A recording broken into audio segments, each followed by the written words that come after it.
रहमानिर्रहीम। देखें, इस वक्त हमें बहुत मुश्किल हो रही है राशन खरीदने में। तो ये जो आप पूरे कट्टे देख रहे हैं, अभी पैकिंग नहीं, हमने कोशिश ये की है कि हम जिस पार्टी को भी ऑर्डर दे रहे हैं, हम ऑर्डर दे रहे हैं 30,000 kg हमें दाल दे दो, हमें जी 15,000 kg फलां दाल दे दो, हमें जी 80,000 kg चावल दे दो।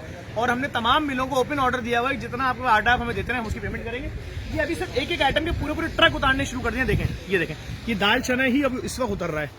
अब यहाँ पर बाकी काम मैंने रुकवा दिया, क्योंकि आज सुबह से जितना भी राशन पैक हो रहा है वो सब ट्रकों की सूरत में जा रहा है। ये पूरा दाल चने का ट्रक है। यहाँ पर अख्तर भाई मौजूद हैं, असद हनीफ भाई मौजूद हैं, ये मौजूद है। यहाँ पर आटे के ट्रक भी लगे हुए उतर रहे हैं, और ये हर चीज का मैं पूरा ट्रक उतार रहा हूँ। दाल यहीं पर पैक होगी। इसी तरह से दाल के अभी मजीद 7 ट्रक और आ रहे हैं। देखिए, ये दाल चना आया है। इसी तरह दाल के मजीद 7 ट्रक आ रहे हैं, जो कि हैदराबाद से आ रहे हैं। उसी तरह चावल आ रहे हैं यहाँ पर। और हम इसके अलावा हमें इन्होंने एक और स्कूल दे दिया, मैं आपको वो भी दिखा देता हूँ। यहाँ पर भी लाइटिंग हो रही है। ये इसी के बराबर में एक और सरकारी स्कूल है, मैं आपको दिखा रहा हूँ। और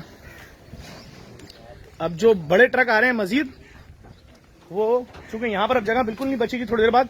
हमारी कोशिश तो यही है कि हमें कोई बड़ी जगह मिल जाए, और हम यहाँ से पैक करके निकाल रहे हैं राशन तकरीबन रोजाना 10 से 12,000 बोरे। अब उसको हमने बढ़ा दिया है, 20 से 25,000 बोरे हम इंशाल्लाह करेंगे। ये जगह भी हमें दे दी गई है। अब जितने बड़े ट्रक आ रहे हैं वो इस वाले स्कूल में, ये चौधरी रहमत अली स्कूल है, वो इब्राहिम अली भाई स्कूल है, दोनों गवर्नमेंट स्कूल है। और यहाँ पर अब सारा सामान उतरेगा। आप तमाम देखने वालों से गुजारिश करूंगा, जेडीसी का साथ दें। बहुत बड़ी तादाद में जेडीसी काम कर रही है, और जो काम कर रही है वो दिखा भी रहे हैं, जबानी नहीं, ना खुफिया